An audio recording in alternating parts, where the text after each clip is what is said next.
104.9 XFM, Ricky Gervais, Steve Merchant, Karl Pilkington's pressing the buttons. Yeah. We're playing some great moments from the last 3 weeks. And some great records, Steve, from the last 2 weeks. That's true enough. Yeah. We're not actually here today. What are you up to today, Rick? It's 8 hours earlier, so this is about 2 o'clock probably. Mm-hmm.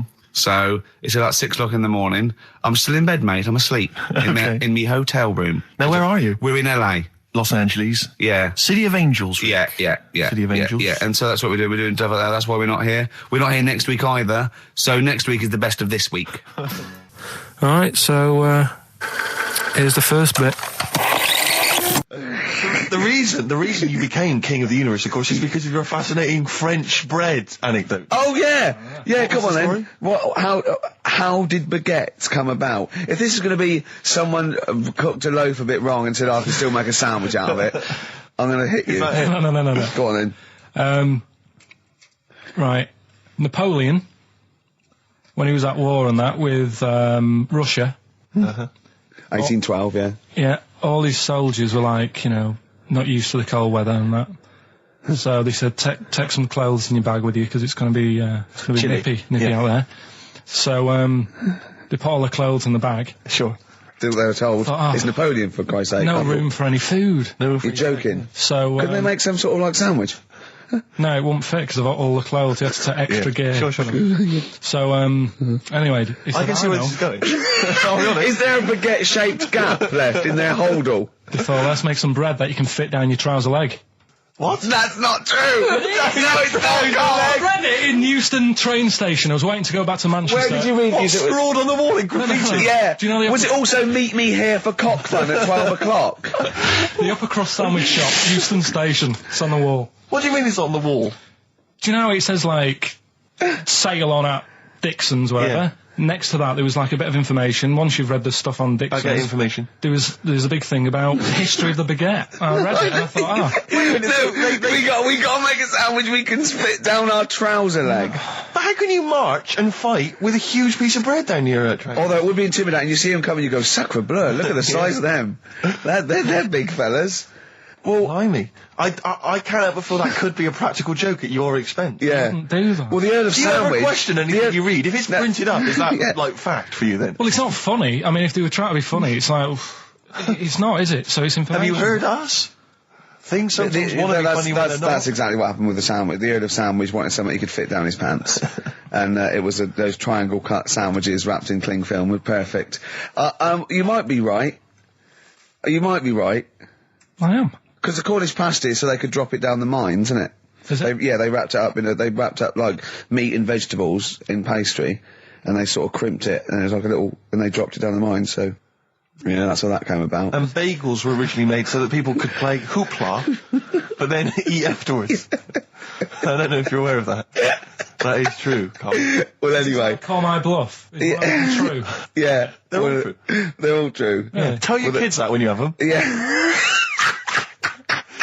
If they're still alive in a million years. Well, it might be true. Can someone confirm that baguette fact that it was so Napoleon could stick it down Not him. his trousers? Not him, his soldiers. His men. Yeah. Fascinating information. Fascinating bread information, Carl. Radiohead. Yeah, now this is my song for the lovers. It's a beautiful track. It's Let Down off OK Computer. It's one of my favourite Radiohead tracks. It's lovely. Right, set the tape going now if you want to tape these songs. And just remembered recently, actually, I was on a train coming back from hometown Bristol, and I was on the train, and this girl walks on, good-looking girl. I thought, hey up, a largely empty carriage. I'm thinking, my luck's in, because I take every opportunity, Carl. That's the thing about me, I don't choose. She was a good-looking girl. She sat down. I thought she sat down right near me. I thought, brilliant. As this guy comes up behind her and says, I think it's probably a boyfriend or something. Sits down next to her. And I listened in on the conversation, obviously, because I'm pretending to read. It was very clever. I read the same page for hours, so I was pretending to listen.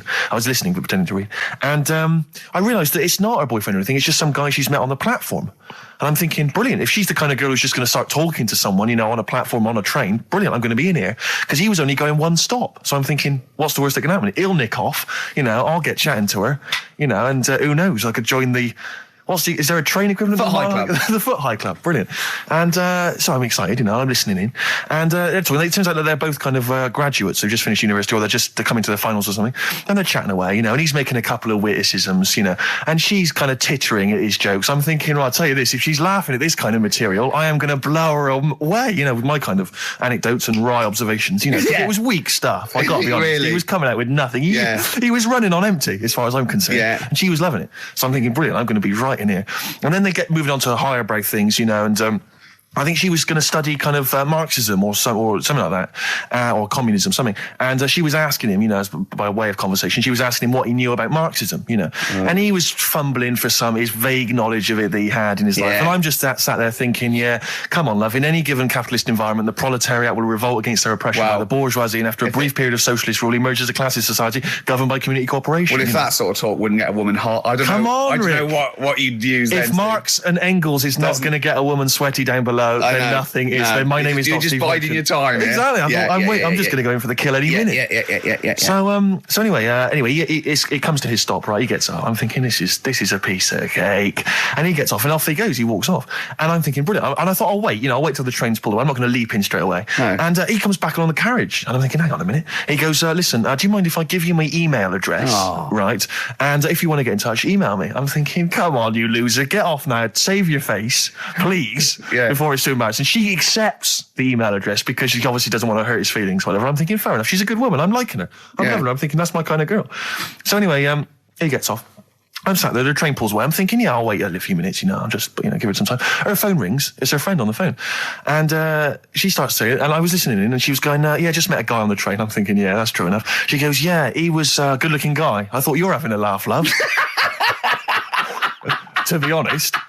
Because I was looking at him, and she said to her friend, he looks a bit like tennis player Boris Becker. I thought, you should be so lucky, frankly, because I saw him. He had awful facial hair, if that's what makes him look like Boris Becker. Terrible little goatee beard. It was laughable. I thought, I don't know. And then she goes to thing, and she's like, I met him, we got chatting and stuff, and she was going, it's not often that you meet someone, generally in life, who's, kind of thoughtful and intelligent and funny. I thought to myself, I'm not even going to waste my time with you, love. Frankly, if that's what you thought of him. You just walked away. And I'll be honest with you, I didn't even bother talking to her. No, you were just I didn't even waste my time with her. If she thinks that bloke is not only great looking, but funny and intelligent, and she got on well, and he was polite, and it was a chance meeting, and he thought, and she thought that you were like a freaky looking dork who didn't even have the nerve to speak. If that's what she thinks, then I don't want to know it. I couldn't. You walked away, and good luck to you. And I have my dignity intact. Yes, and she's nothing. I love the fact that in pole position, in positions 1 and 2 of his favourite films of all time, is The Elephant Man and Kes. Yeah. That's brilliant. Yeah. Go on. All right. Am I leaving the mics open a bit when this is going out? Yeah, let's have a listen. Yeah? All right. So don't talk then, right? Just put that hot dog down, Rick. And this is the bit in Kes where it's the teacher and he gets up and he has to Glover. talk. What's his name? Is it Brian Glover? No, it's the other teacher. The other one. Anyway. Right. Go on. All right. So, here we go. Things that had actually happened. I've got another one. What about you, Casper? Casper! All right. All right? All right. You haven't been listening to a word I've said, have you? Yeah, I heard some of it. Yeah, you. Some of it? Just. Stand up. Always somebody, isn't there? Right, now you're going to tell us a story about yourself. What sort of story? I want you to think of an incident that happened to you sometime in the past that is true and that you think will interest the rest of the class. All right? Right. What about I work on a radio show at the weekend. Well, are you going to tell us about it? I'll just do. It's 2 hours, and it's with Ricky Gervais and Stephen Merchant, and just sort of play music and tell stories and stuff. What kind of stories? Well, whatever. Like last week, it was science. We were talking about this lad who was growing a knob on his arm. So it's weird. It's tricky, sir, because like with Ricky, he gets bored quick and he won't listen to the stories, and he'll start squeezing my head. All right. I'm not interested in what he does. That isn't normal, is it, sir? That. I mean, it sure is a bit gay. Is he? Just messes about, though. Do you know what I mean? I try and, like, come up with good stuff, like monkey news and, like, quizzes and stuff.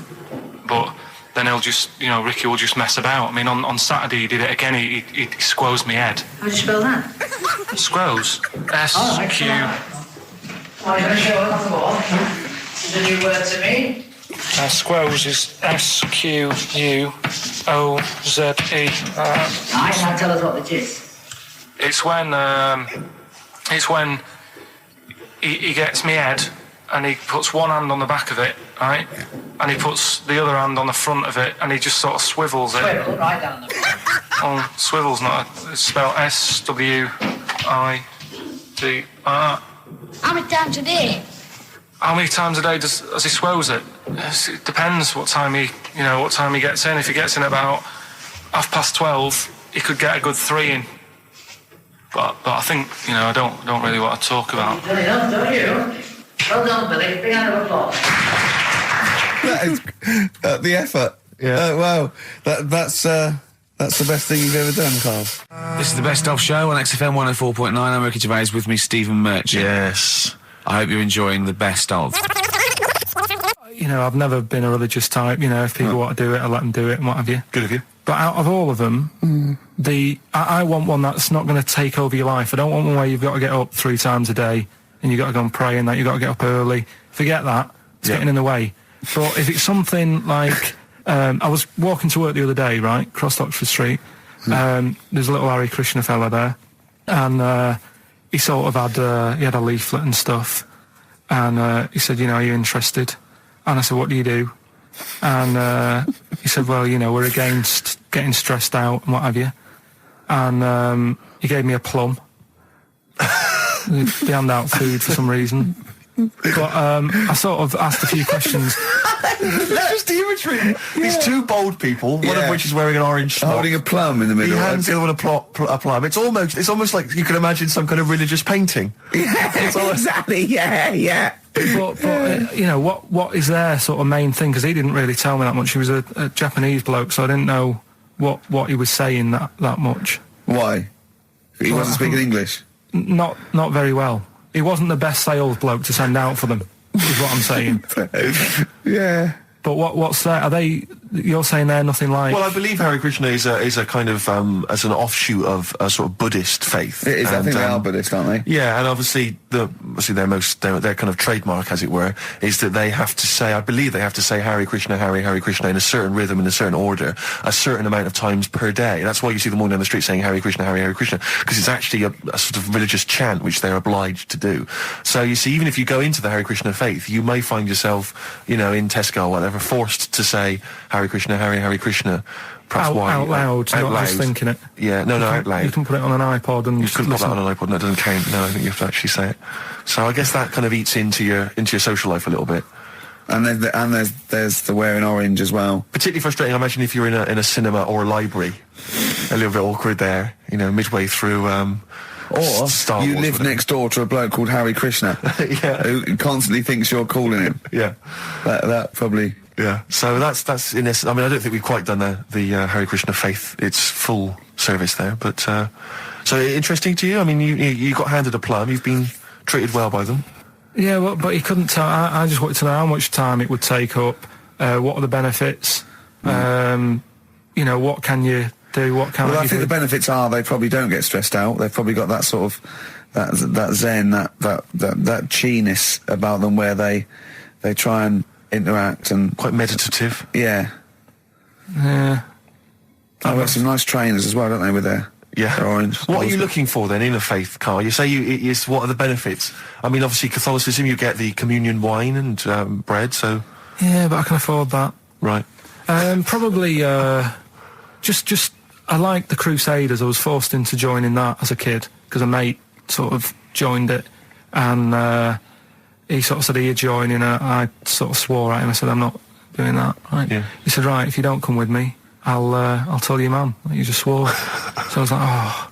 So I went along, and they used to just go on the Friday when they played, you know, Subbuteo and stuff. And then I went on one Sunday, and it was totally different. There was no Subbuteo. There was no sort of, you know, Table tennis. the thing where you hold a thing and knock things over. Skittles. There was all that on a Friday. Went on the Sunday, it was rubbish. He said, right, sit down in this room. They gave me a Bible. Thought, this looks too heavy, this is too big. I'm not interested in this book. And I never went again. I used to hide on a Sunday when they came round. And that's been the only sort of... why did it suddenly turn out to have to hide on a Sunday when they're coming round? Because they wouldn't leave. They wouldn't leave. Who was it? Were they adults? It was sort of a... Well, he seemed like an adult to me at the time, but he was probably about 27. Well, that is an adult. Yeah, but do you know what I mean? He seemed a lot older when I was a kid. Yeah. And he came knocking and that, and he used to say to me, Mum, I'll just tell him I'm ill or something. And he used to hang around to see if I'd eventually come out to play and that. And if I did, I think they would have grabbed me and took me there. I love the idea that for you, religion has to bring with it some kind of gift. It's like, you know, join our faith and you get an alarm clock radio. It's like something like I think religion does bring a gift. Usually, it's the gift of the Lord. Well, the gift of everlasting life, isn't it? And that's the problem with it, you know. A lot of people believe in it because they think... But for Karl, his feeling is like, that should be a given. That's safe. I'm definitely going home with eternal life. But what else can I have? Is there an iPod? Why do you have to have a religion? Because obviously I don't have a religion. I don't miss it, and I wouldn't want one. I'm an atheist, and that's out of belief. That's out of logic. And we don't get into the politics or the morality of it. Why do you feel you need a religion? Why don't you just get a hobby? Well, I didn't want one. I don't want one. I just was saying that, you know, if I was to get one, which one would I go for? Is what I'm saying. I'd like to see you perhaps as a Jew. I think Judaism would suit you well, I think. What are the hours like for that? Tough. Can be tricky. That's what I mean. I don't want anything that's, you know... And they have a day where they don't eat and stuff. I couldn't be doing that. So then they have days when they eat too much? Yeah, but what happens if I'm not that hungry that day? Like I say, I don't like change. You know what I mean? I like my Cheerios in the morning. I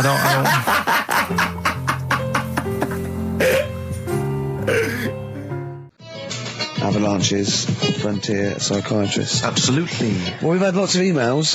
People, obviously, we inflamed and provoked about the Cornish pasty. I've got a couple of amendments to that. The crusty bit, you know, is actually as a handle, because obviously the miners had dirty hands, and they'd eat all the stuff in the pasty, and they'd be left with this sort of crust, and they could throw that away. Also, someone told us that at one end was an apple, so you have a little sweet as well. Little dessert. So, there you go. You noticed how, like, over the years we've been doing this, you know, way back when we started XFM, no one ever contributes when we ask about the music, when we ask about hip-hop, or their, you know, opinions on that, anything important. But start talking about pasties. Yeah. We've had about 5 phone calls. Yeah. And someone phoned up to confirm.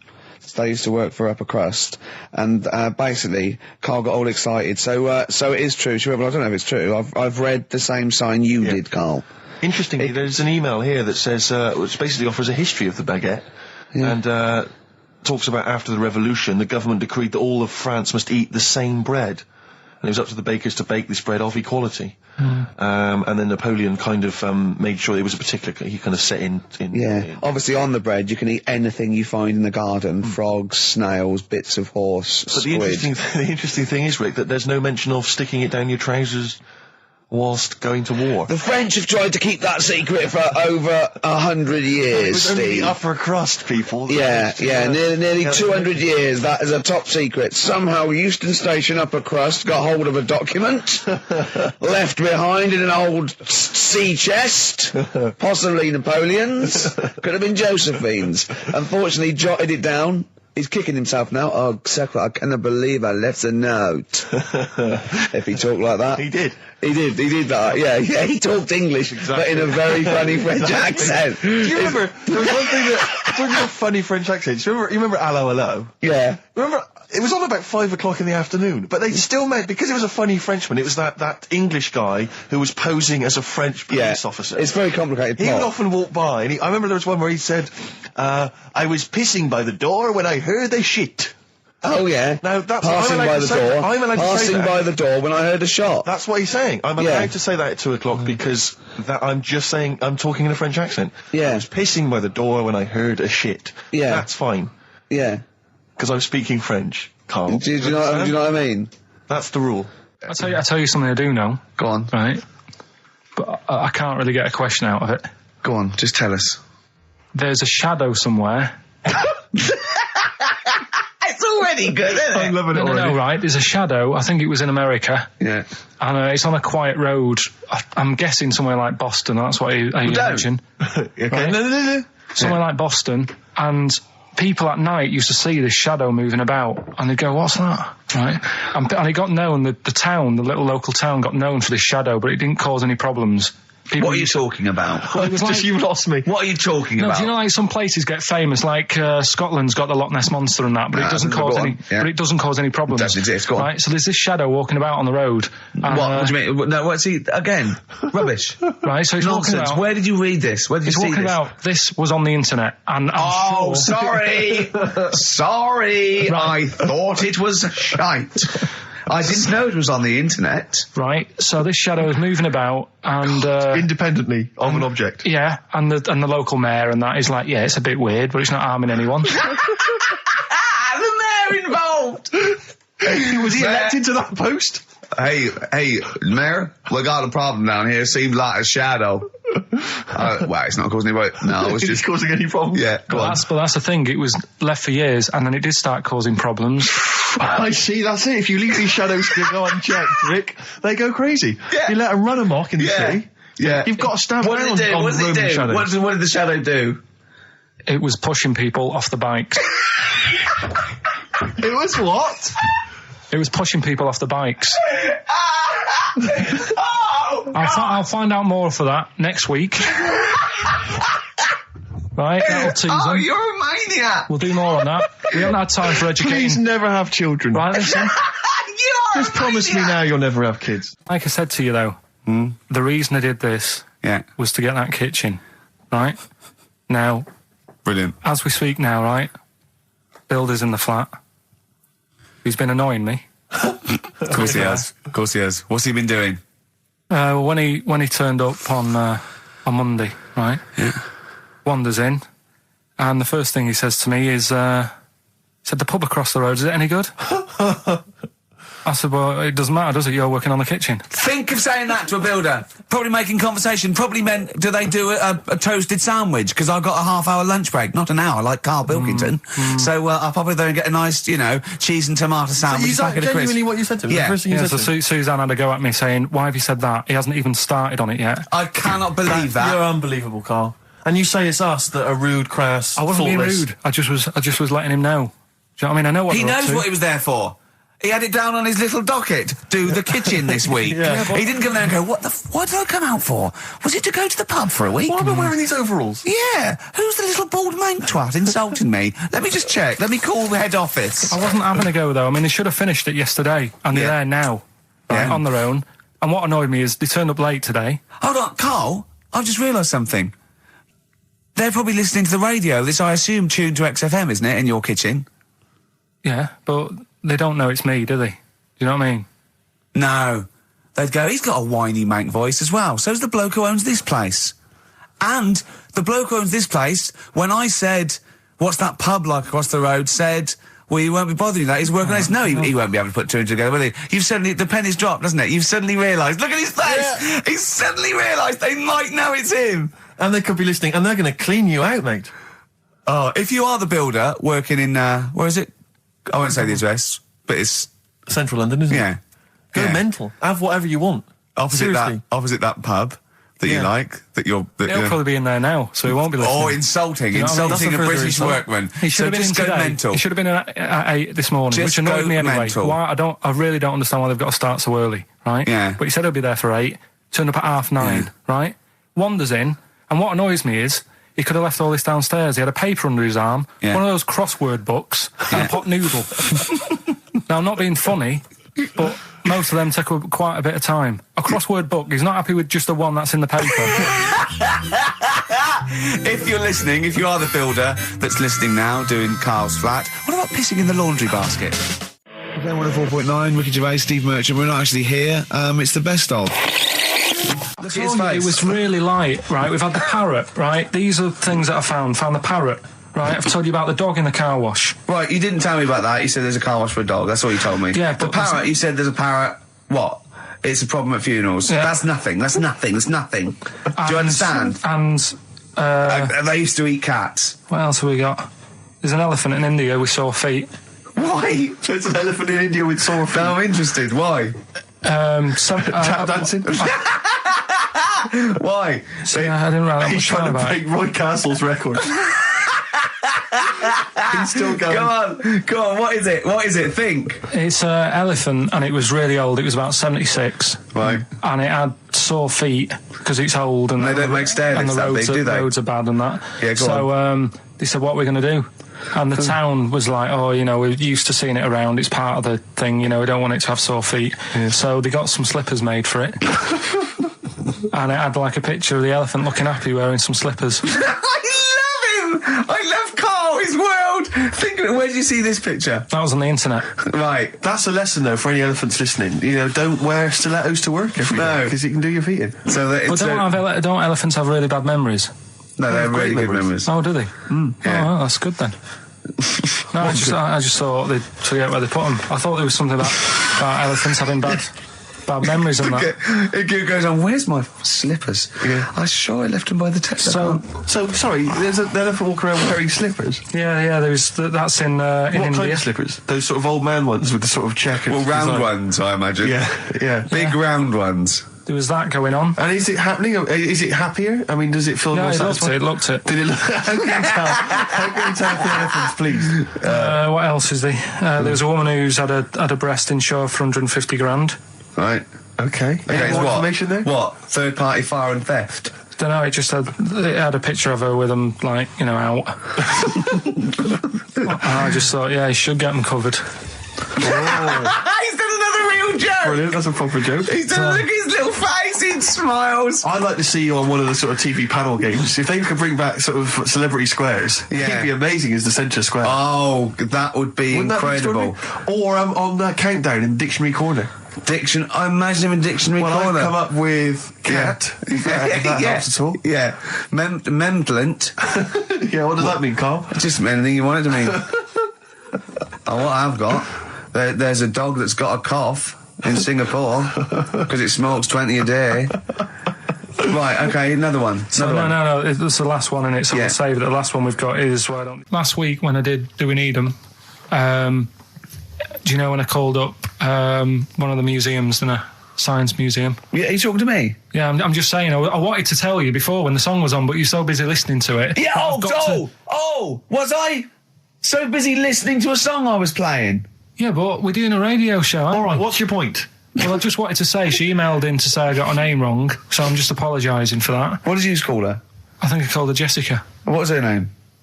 I don't know, I've got it on email somewhere. This is not an apology. No, I'm You've just got saying. it wrong again! You've not even said her real name. How is that an apology? Well, I remember, I read the email, so, I Who are you apologising to? think her name's Jackie, I think. Oh, you've got it wrong again, haven't you? Well, anyway, and she just said if you want to see dinosaurs and that, go to the museum. You were complaining about that as well, weren't you? You went to a museum and there was too many dinosaurs. He said you just need 4. No, well, Steve, have you been to the one in Knightsbridge? I think this so. one that I called up, right? It's nice. You go in, you get a good collection of stuff. You walk in, there's 3 or 4 dinosaurs. You've had enough, right? I went into New York, right? I went to the museum there, hundreds of them. You can't move for dinosaurs. Yeah. It's almost like they're responsible for them being extinct. There's loads of them. So all I'm saying is, if you want to see a dinosaur, go to the one near Knightsbridge. They've got a nice selection, some old vases and stuff. It's worth going. So, Carl, you're a second-time buyer, aren't you? But yeah. Bought one in Manchester. Lost £7,000 on that one. Well, don't buy in Manchester. No, it's a good flat. It's just it wasn't. I didn't buy it to sort of make money. I thought I was going to be living there like all my life, and then a job came up here, and it was like, oh. You bought your first flat in Manchester. You assumed you would be living there for the rest of your life. Well, I wasn't in a rush. Play record. You're an idiot. Hang on a minute. So have you got a property portfolio? Have you got the 2 houses now? No, I've got rid of that one. Oh, you sold that one? Got this at flat. £7,000 Got loss. this flat. I'll tell you something that is interesting. Hold on, though. What? £7,000 lost. Yeah. It's a flat in Manchester, but it could only cost about £8,000 anyway. Right, Steve, something they do now, right, they've got to do by law when you're buying, right? I was looking at one in London, right? It's haunted. They've got to tell you now. Right, don't talk shit. I'm telling you Play now. a record. I'm telling you now. Yeah. There's no such thing as ghosts. That is ridiculous if that appears on a legal document. Right, if there's anyone who sells flats and does that for a living, yeah, right, email in, because I'm telling you now, that is a fact. She sort of dropped it in. I said, oh, you know, nice feel here. And she said, yeah, well, that'll be the ghost. Just dropped it in, that's all they've got to do. And then I was like, what? And they went, oh, yeah. That's all I've got to do, is it? So that's the legal thing. Did you drop it in? So in court you go, did you drop it in? Yeah, I dropped it in. Play a record, you're an idiot. Did you have to have that thing done where they say, what side do you wear your member? What side you dress? They don't say what side you wear your member.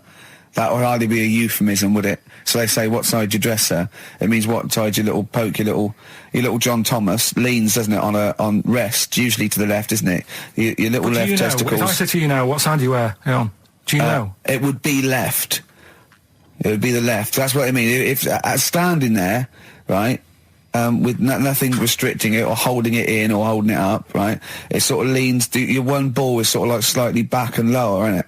And your little John Thomas rests there, so it's left. And the reason they ask it is so they don't put the tape measure up on the left and squash your willy or touch your willy.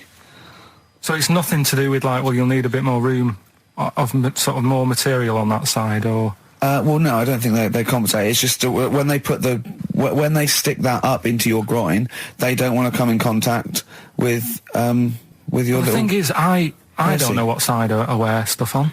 I just sort of pull my pants up and wherever it wants to go that day. But maybe it's not big enough to sort of make any, real decision.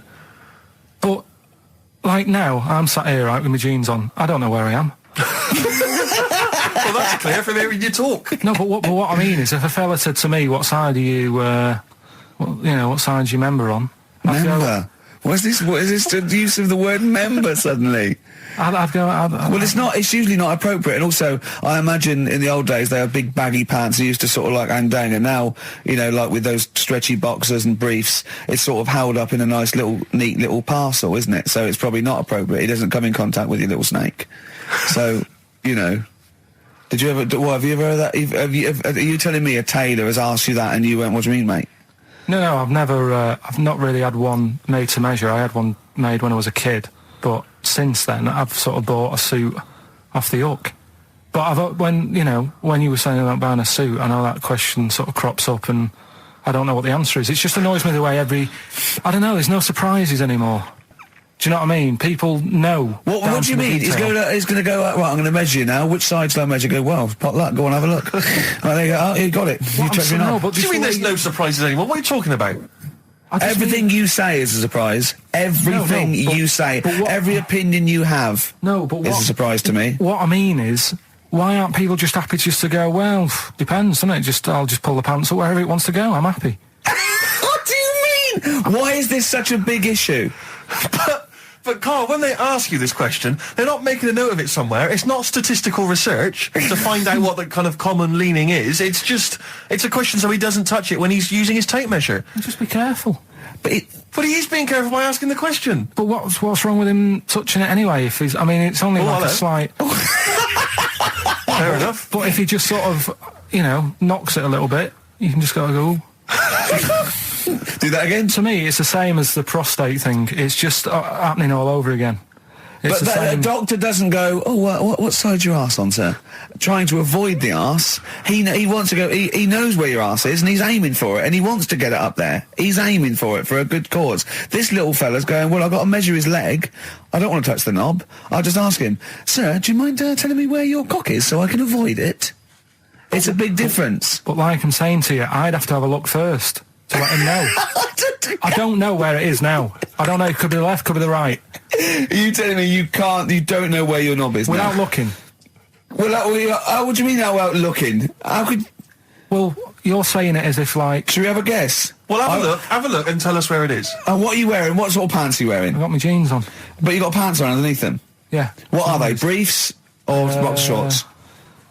Boxer shorts. Boxer shorts. Well, it's probably free, but the jeans are probably strict knit. I think it's probably either in the middle, dressed in, or just slightly to the left. Have a look. We'll tell the listeners after the break where's Karl's knob. It's a good competition. Oh, brilliant! We've got to send this to the Sony Awards people. Well, big question. Where was Karl's knob? That's what people have been hanging on for. Yeah. Where was it? Well, I can't believe people have been texting in. Hey, what, guessing where it is? People saying, is it in the middle? Is it in the left? It cost them 10p. It cost them 10p to find out. Just wait, I'm going to give out the answer. You don't win anything, right? Like, strike it lucky. Right? Bottom or middle? Right. It was to the left. Oh! Yeah. I went with the right. That's annoying. See, I thought it would be to the left. If not, maybe if it was all scrunched up, sitting on your lap right, it might just pop up to the middle. Just pop out. Like, you know. Well, next week we'll be finding out where yours is. Where's Ricky's bollocks? 50 Cent in Da Club on XFM 104.9. We're playing our favourite singles of the year. Yep. And we're looking back over some of our favourite clips of the year. Right, Karl, it's a questionnaire about happiness. Oh, yeah. There's one person... Well, that should answer it right where. The first question, Karl, on a happy scale of 1 to 10, where are you on the happy scale? Is it at this moment or in general? Well, I would say generally. Okay. Yeah, but you don't always have to, like... I mean, I think I'm happy in that, but I don't always show it. You never show it. No, but it doesn't mean I'm not happy in that. Like, I'm all right at the moment. I'd say I'm probably on about an 8. I was probably on about a 9 when I woke up, right? And then sort of fell out with Suzanne over her haircut. Yeah. Right? She went for a haircut and came back with something that I didn't like. Sorry, what did you say? So when your girlfriend walked to the door, she had her hair done, you said, I don't like it, alright? She could tell by the look on my face. But don't you say, no, I'm happy with it, I just can't tell. I'm loving it. Because then she won't have it done again. Oh, Karl, I just cannot get over you. I really can't. No, but you haven't seen it. Right? Oh, So then I was fed up, but then I thought... Sorry, what authority have you got to talk about haircuts? Yeah, you had officially from a barber in Manchester above a railway station in a shack, it was £2 a cut, told you had the hair of a Chinaman. Well, you wish you had the hair of a Chinaman now, you got no hair. You're a little bald man with your mouth open, so don't... Is she listening to this, Suzanne? Sitting at home with a woolly hat on? I don't know. But she knows now, doesn't she? What did you say? What words did you do about it, I just said you look like someone out of Slade. Interestingly, that's what I look for in a girlfriend. Oh, God. Which one is Slade? That one with the funny... Not Dave Hill. Yeah. The one with the crooked fringe and the goofy... She had her teeth done as well, did she? She had 2 front teeth put in. Dumper. So anyway, So prior to that, you're on a 9. Then you saw the haircut, you're on an 8. Yeah. Yeah. And now then, what you're on? I'm probably on about a 6 at the moment. Why? What's happened? Well, while Star Sailor was on, bit more head squeezing going on. So, yeah, about a 5 or 6. So generally speaking, what would you say you are? About 4. You're on a 4. Alright. What would you give someone who wasn't very happy? What would you give them? What are you thinking, Karl? Depends why they're not happy. They're low, okay, so what would you give them? I mean, yeah, depends, innit? If it's someone who's just lost their arms and legs in an accident, you don't give them a lollipop. Sure, or some mittens. Yeah. You give them a hat. Yeah. Yeah. And dare I say it, a smile. A skateboard. Yeah. Yeah. I don't know. You don't know. You got to answer the question. Alright, so hang on, let's assume that you've upset your girlfriend because you slagged off her haircut. What are you right? going to do now feel to go and guilty. make her happy? How are you going to cheer her up? And not buy her a baseball cap. I don't know yet. I haven't thought about it because I've got this to sort out, haven't I? So when I get home, get her some gel or something. Oh, God! Oh, Christ. So, would you like to start on your, to Steve, because I've heard all these. Well, we won't do them all. Well, we'll start off with the Mr. Freeze. Tell Steve the story of Mr. Freeze. This is the first time he nearly died. This is the most serious of the lot, really. So, what it was, do you know, like, don't know if your mum and dad did the same thing, but like they do the weekly shopping on like a Friday. Yeah. So when you got to Thursday, there wouldn't be much stuff left in the cupboard. It'd just be like, you know, your Jacob's crackers and stuff like that. So when they'd been to the supermarket and they came back, I was like, you know, what's that saying? Like a pig in... You know, I loved it. It was like loads of food coming in, loads of biscuits. What is that saying? He nearly said pig in shit. Right. Is that the saying? Yeah. Right. So yeah, all this food comes in. Thank God he didn't. Otherwise he'd have been in trouble. That's true enough. Because he's culpable for our actions because Exactly. he's the producer. So technically, that twat's in charge. Go on. Right. So anyway, so there's loads of food, and I'm like, oh yeah, look at this, and chocolate biscuits, and you know, penguins and stuff. Bacon. And bacon. Just in case, you never know. So anyway, my mum and dad's putting the food away. Me and our kid are like, he's already grabbed something, gone back upstairs.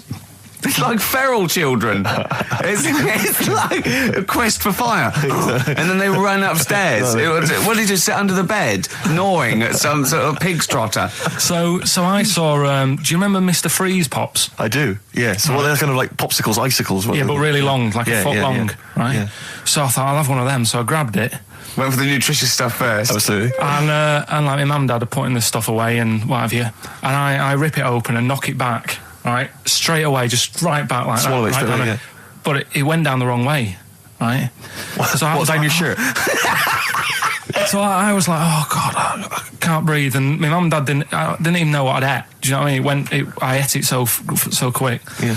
And I'm sort of tapping my mum on the back, going, and she's going, oh God, you know, he's choking again, because I was always choking. If it was one thing, I don't know if I've got like a small throat, but I mean, even Ricky knows I can't drink that much, can I? Yeah. Do you know, or eat pebbles. I'm not a quick drinker. I'd always, I think I'm scared of like swallowing stuff. Yeah. And it was like bottle tops and mint imperials and stuff. I was always choking on stuff. Oh, jeez. So anyway, she's going, oh God, what's he picked up on it now? Drop it. So- And hit his nose with a stick. So I was going, I'm choking. At this point, my dad had I think he'd put his share away, you know, his food away, and he'd gone. His share. I love it. He'd gone to watch like Winner Takes All or whatever in a lounge, and I was in the kitchen, and I was starting to I didn't care anymore. Do you know what I mean? I just got to that point where I wasn't struggling anymore. You just thought, I'm done I just for. was like falling to the ground. And my mum's going, you know, get in here, I think it's serious. My dad comes in and sort of starts shouting at me, saying that's what you get for being greedy. He didn't even know what I'd eaten. Well, it was the moment to teach you a lesson, certainly. So he's there like that, and my mum's going, oh, look at him, and my lips were going purple, and my eyes were rolling into the back of my head. You look like Marilyn Manson. And so anyway, she grabbed me from behind and did that fireman thing. The Heimlich manoeuvre. Yeah. And, you know, winded me. And it came up, and I was all right. What, the whole popsicle came flying back out? You see, that's what I don't understand. Because there was nothing there. No, just a little bit. No, it swells up, doesn't it? Because it irritated it. So it went down your sort of like your epiglottis. It went down the wrong way, like it went into your air canal instead of your throat, and it sort of spasms, and that's the fear. You just got to calm it down and relax. So in time, I would have been all right. Yeah, anyway. you don't. Well, no, yeah. you might have. So that's so that's hang on. one. So, But the weird thing is, like for like 3 days after that, I felt like a sort of a special person. I went to school. I'm saying nothing. I did full days. a special needs person. Yeah. I went to school the next 3 days after that. I didn't wag it or anything. I did full days. I love that. 3 days, turn over. Yeah, exactly. After 3 days, you thought, screw it. Yeah, did a quick history exam. Right, next one. weird. That's popsicle. That's popsicle hell, we'll call that. So we're looking into animals that we get rid of. I've spoken to someone about snails. I've spoken to someone about jellyfish and that. And looking at cockroaches today. She's an expert. She's just not just some random person. No, she works in a museum, a good museum. I said I'd give it a plug. It's the one near Knightsbridge. It's got dinosaurs and that in it. It's worth seeing. And Natural History Museum. Yeah. So, It's not sure. He's not sure. this is what happened.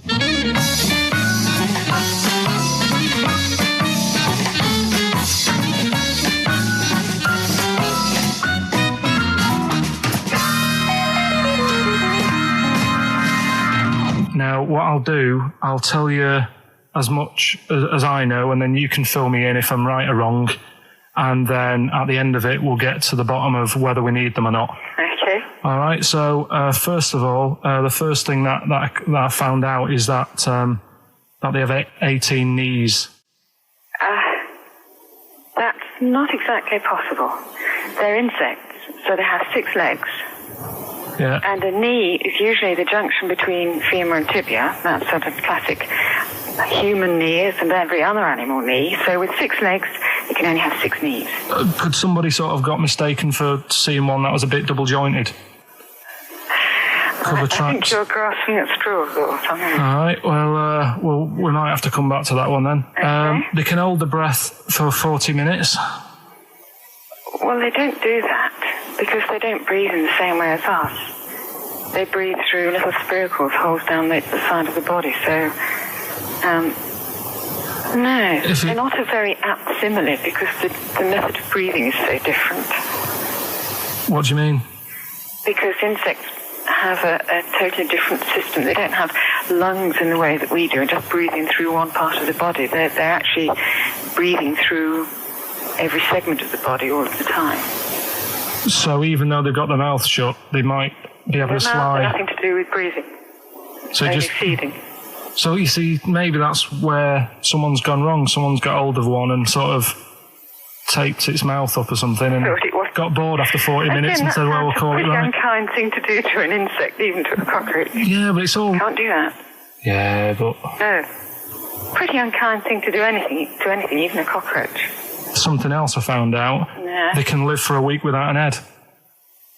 Well, that's true if they don't bleed to death in the process. But the weird thing is, when I told you that they had 18 knees, you seemed a bit sort of like, don't talk ridiculous. But then we're talking about an animal that can live without an head. So there's a little bit of truth in that one, yeah? Yes. Why, when it was invented, has it got that facility? Say if someone said to humans, we could do that with humans, and, you know, if you lose your head in some accident, it gives you a bit of time to sort of go back to your family and maybe write them a note. You won't be able to have a chat, but write them a note saying, it was my own fault, and it was nice knowing you. Well, that would be a useful facility, I agree, but cockroaches are great survivors. I mean, they've been around for over 300 million years. They're one of the most primitive insects.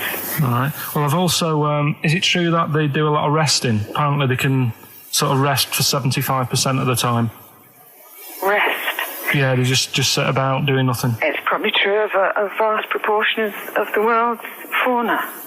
I mean, maybe the 25% that they are working, they're really giving it some, so it might make up. They're probably searching out food and, they can slow down considerably. You can chill insects in the fridge and they'll become very, very quiet. You might think they're dead. Yeah, but I'm sure, you know, if we were sat in a fridge, you know, we'd go a bit quiet, wouldn't we, you know? Well, you might not know much about it, of course. Yeah, but... You're not quite reading the right sources. Well, I've been using the internet. I'm sure there are many useful sources that you could find there, but some of those seem to have been a little misleading to you. So you don't agree with a lot of what I've told you there? No. So cockroaches, can we get rid of them? No. So we're keeping them then? I would say so, yeah.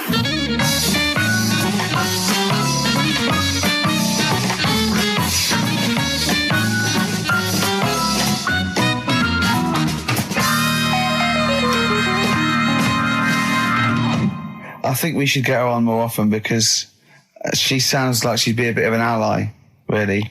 Because she knew immediately that you were talking nonsense. She even said, I think you should be more concerned about your sources, which I've been trying to tell you for a year. Right? The fact, I mean 18 knees, where did you get that from? It was on the internet. They can hold their breath for 40 minutes.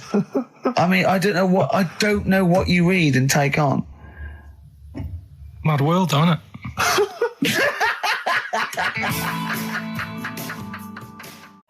Placebo, The Bitter End. That's the first single to be lifted from their forthcoming album, Sleeping with Ghosts, which you can hear in full on the XFM online listening posts. I'm Ricky, you cheeky little devil, Gervais. With me, Steve. All right, ladies, what can I get you to drink? What, you think I'm made of money? I meant half a mile or something, merchant. And Karl, oh, I'm stressed. If it's too hard, I don't want to do it. Pilkington. Indeed. Oh, well, it's nice to be back, Rick. Rick, I heard a rumour that you weren't going to be playing great music today. I'm assuming that's wrong. It is wrong. This is what I mean about the grapevine and just Chinese whispers. I'm not having it. There's some great music coming up. Right. I heard that there was going to be some boring chat. Sorry, it's that. Well, I want names. I mean, I don't want to name names, Rick, but that's the gossip I heard. It's totally wrong. I heard it was going to be inane, ill thought out, often stupid. No, Karl's not going to talk so much this week. We're going to try and sort of bring it back to real radio. So that's an absolute lie. Yeah. Great. Good. All right, Karl, had a good week. Yeah, not bad. Have you? Going on holiday now, aren't you? Well, I will be doing later. Tell you about that later on. What? There's a hook. Can I just check? Because there are rules in place, aren't there? Yeah. There was a big bust up in the week. I'm only allowed to wind him up. I'm not allowed to wind him up socially now. I'm not allowed to. What am I not allowed to do socially? I think squeezing the head.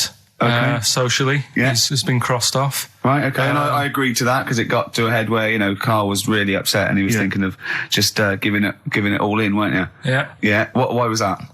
Because you were just winding me up too much. Yeah. I mean, do you want to bring it all up again? I don't mind. What was I doing? It was just. I mean, I should say now that there was a conversation where we were all sort of really walking on eggshells. It was frosty. It was a conference call, and Karl was on one end. And I'll tell you, I was very much a mediator. I was very much a UN mediator. What do you think of that? It was difficult to sort of keep it serious when I'm saying stuff like, "I'm sick of you putting a Burger King bag on my head." Do you know what I mean? Yeah. There's a part of me that's like, I can't believe we're doing this.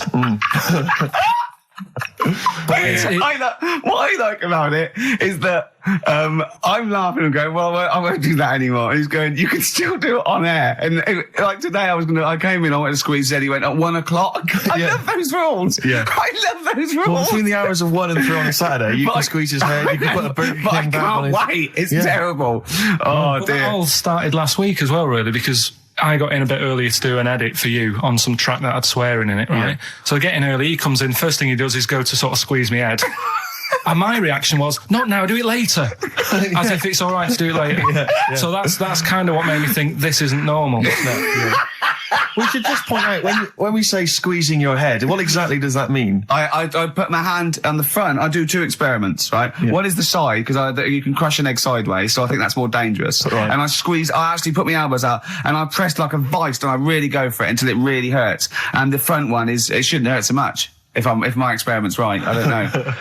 Well, it was all this that sort of, built up. Sure. And the research that you're doing there, Rick, is that going to be available online at some point? Well, that was the problem. That's what I was saying to him, because it kind of started last week. Well, it's been going on since we've known you. Yeah, yeah, but I just upped it last week. It got out of hand a bit. I upped it to when I think it got to ahead on Thursday when I filmed it.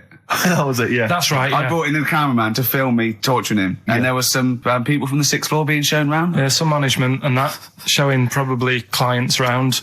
Sort of, they've probably been on all the different floors, same what all the different radio stations do. This is XFM, the sort of this sort of noise going on. Yeah. You see them all look down and saying, don't do that, right? Sure. They might want to spend a load of money. Yeah. Right? Yeah. And he's doing that, he's wrestling with me, he's filming it. So that's when I just thought, It's mad, isn't it? And then when we were having the argument on the phone, I was saying, has this been some sort of experiment? Yeah. He did. He said that, and of course I lost it. Yeah, but it's all good now. Well, do you want to squeeze his head before we play the next? I won't at the moment because we've got to get on. It's not right, and that annoyed me as well because I was trying to find out where he was going. I was filming him. I was going on waiting for Karl. Told Johnny he's meeting a mate at 6, which annoys me on 2 counts. And I'm just doing it to the camera, So I'm gonna follow him and just turn up and go, all right, where you been? But then when I came in, he went, I'm meeting a mate, and he told me where it was. So I told him that spoils my fun. Of course. Because you'd want to just track him down. I don't want him to like it. Yeah. Which is pulled the rug under my carpet now that he's going to let me do. Do you know what I mean? It's just, it's a little bit annoying. It's that thing though, you see. This happened years ago to me, right?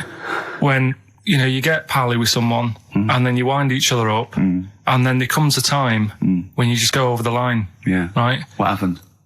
Well, it was this lad called Anthony, right? Who was my mate. Yeah. And we used to sort of always have a little fight in the toilet and that. Right? Sure. Punch each other. No, I want to wipe it. And the punches, used to get harder and stuff. And then, so he hit me harder. Turned out into a proper fight. Yeah. I chipped his tooth on the sink. Right? Right. This happened at school, and it was time for assembly, and I thought, and he's in the toilet crying. I thought, go to assembly. There's police in there in the assembly that day telling people about unnecessary violence. And you thought they were there for you? So I'm like, oh no, Anthony's going to come in a minute, like crying with all blood coming from his mouth. So I'm going to get arrested. Yeah. Did you go running and sleep? And that was an example of. Yeah. I mean, it kind of happened because I went out with a girl who he fancied. How old are we now? About 8 or 9. I think that's out of order, going out with a mate's girl. Yeah, but she didn't like him. He had like big ears and that. He had no chance. You're so why such a should I? dish. No, but do you know what I mean? All right, I haven't got the looks like I used to. Sure, when you were 8. But that's before the stress of having head squoze and that sort of thing.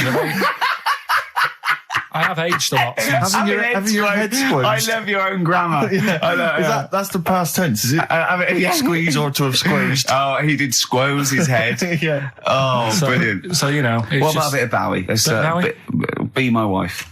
Carl, I'm asking you. I think we can squeeze that in. Be my wife, Carl, come on. Will you miss me on holiday? No. Really? No. What? He's joking, I assume, Steve. Well, I don't know. Can you tell? I can't tell whether he's serious or not. What do you mean, no? No, definitely not. I mean, I might, when I get back, I'll go, just have a quick chat, but I'm not going to be sat there going, I wish I was back in London for Ricky to, squoze my head. We've sorted the head problem out. Yeah. No, I still won't. No? Okay, well, that's still what I'm saying. I was with Carl in the week. I think it was Tuesday or Wednesday. And was it last week? There was a programme on about the child who was older than her mum. A child that was older than her mum? Yeah, right, he was looking forward to as much as Oliver, the Humanzee. Humanzee, yeah.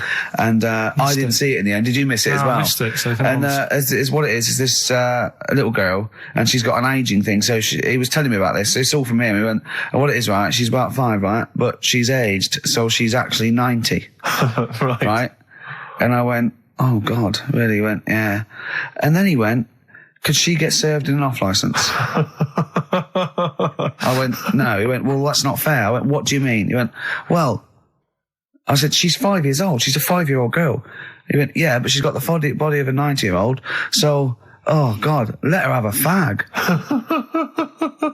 Wouldn't you let her have one if she asked?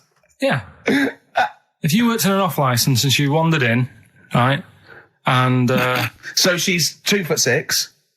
Well, I don't know because I haven't seen it. I don't know that much about it. Yeah, she's a 5-year-old. She's 2'6". It's just an ageing process, which is a degeneration of the cells, like what ageing is. It doesn't mean she grew into a 90-year-old woman with a scarf going around the streets. What did you imagine it looked like? I don't know. I mean, she's ageing fast, yeah? Yes, but it's more to do. It's not, yes, yeah. Because it was saying that her mum and dad are pretty stressed out about it, and I kind of thought, well, you'd be forever buying birthday presents. It's not like she's morphing through various ages. Like, my God, look, she's 58 today. 59, we can't keep up. Well, how's it It's work? not that. It's not like it has the same effect as aging on the body. So, at a cellular level, there's a degeneration as quick as if she'd gone through, I don't know. I got this from you. I'm guessing, Carl. It's not like she's watching Top of the Pops one week and she's loving it, then the next week she's going, I can't understand what they're saying. This is not like music in my day. It's all bland dance. I remember when I was 4.5. They were real bands. Now, that S Club 7 were excellent. Yeah. But what's this tripe? S Club. But if she wants a fag... She's 5 years old, Carl. But she's got to experience everything in a short spell of time. Do you know what I mean? You've got time to sort of... I think you're thinking of her life like that Fatboy Slim video. Where it starts off as something crawling out of the sea and then it evolves really quickly over 3 minutes. I think that's not the case, Carl. Her mind she isn't aging in her mind at the same time. No, she's not living a whole life in 3 weeks. It's just her body is degenerating quicker than it should. So if you worked in odd bins, you wouldn't serve her with a bottle of wine? No, I probably wouldn't. Well, unless she had some ID, which That's would a probably bit cruel, be fake. isn't it? And so on that, and on top of all her other problems, he wouldn't even give her a glass of... Yeah, a bottle of wine. and her ID wouldn't look right because she's aging all the time. The photo would never match. Yeah. Look at my hair there. That was last week. Well, it was 2002. Exactly. Well, we don't know enough about it, so... No, I haven't seen it, so maybe we should apologise because that could sound callous and cruel. Because I don't know what the whole It was just the title. the vibe of the I was know the it was the title that It was excited something you. like, I'm older than my mum. No, it's the child that's older than her mother. Well, Yeah. so that was weird. There was some good stuff on in the week. You missed that, later. did you? You didn't watch that? Didn't see that. Saw, Maybe someone have it on video for you. yeah, if you taped it and you send it in. Watch it on fast forward. She'd really age then. Imagine that. Whoa! Well, we got some weird stuff to talk about though. What? Coming up later. What? Darren Brown. Oh yeah. That was interesting. I know the fact that the track, we've just talked about him asking me nicely not to squeeze his head when people are around, and a girl who ages so quickly she should be served in odd bins, and he goes, but we've got some weird stuff coming up. That's Carl's world. Yeah. That's our song, isn't it, Carl? Leave all this misery behind, isn't it? Touring breaks, painkiller. That's what we could do. I could sort of give you a little local anaesthetic and squeeze your head and see how far it would go before... Style, I want to get back off holiday. Oh dear. Rick, I was watching music television this morning just before I came out. I love it. I kind of agree with Wyclef Jean. Yeah. That just because she dances loco, it don't make her a hoe. No. But I can't help but feel she's not helping her case. I mean, she's there every night, basically, getting them out for the lads. I know. For money. Yeah. I mean, I don't mean that she's a hoe or a whore, as we say, but I can't help but think if you think people are slagging you off, calling you a whore, get a different job. Because I'll tell you this, you like the money. Yeah. She likes the easy money. I'll say this. If... basically exposing and sort of wobbling round your minge, tits and arse doesn't make you a hoe. What does? I don't know what does. Look at Carl's head, just went down there, He doesn't like this sort of filth, He's thinking about Maxine. Who's Maxine? That's her name. Put on your red shoes, Maxine. Oh, is it? Yeah. It's a moving song. What's the horse about at the end? Horse, I've never understood that. Is Wyclef doing all right? Is he? I'm always a bit concerned about the Fugees because I heard Lauryn Hill's her new album's apparently not very good. Nas or whatever his name is, I don't know what's happened to him. He's disappeared off the face of the earth. I've got a soft spot for him all. I think he popped up too much. I think it was a bit ubiquitous, jumping up on everyone's. He's a funny bloke as well. Wyclef. He's a lovely good man. guy. He's a good guy. Good luck to all the So Fugees. if they're listening. good luck to all the lads from the Fugees. Any other bands you're concerned about? Hepburn. What the hell? What has gone wrong with Hepburn? Oh, it does make me worry. Well, do you want to do some, give some stuff away? I suppose so, Carl. We could, yeah. Yeah, set it up, What do you think? What is it? Which of your many competitions is this? Songs of phrase. Talking of competitions, I remember last week there was a big argument that Carl kicked Steve off the team because he was getting a little bit uppity and trying to take it over. Pub quiz, isn't it? Pub quiz, yeah. But then you let him back in, didn't you? Well, he was all right. He came to me afterwards and said, you're not going to kick me off, are you? And I said, well, yeah. He came back sort of, I suppose, begging. Was it embarrassing or...?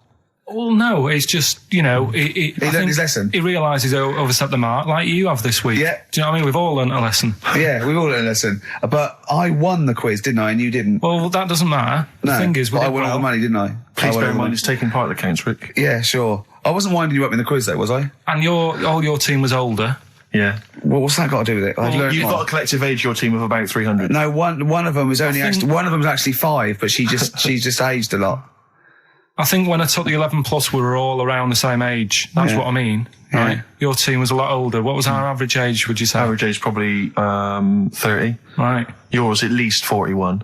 No. Definitely. No. Definitely. Only 2 of us were 40 and 3 were about 30. No, rubbish. Yeah.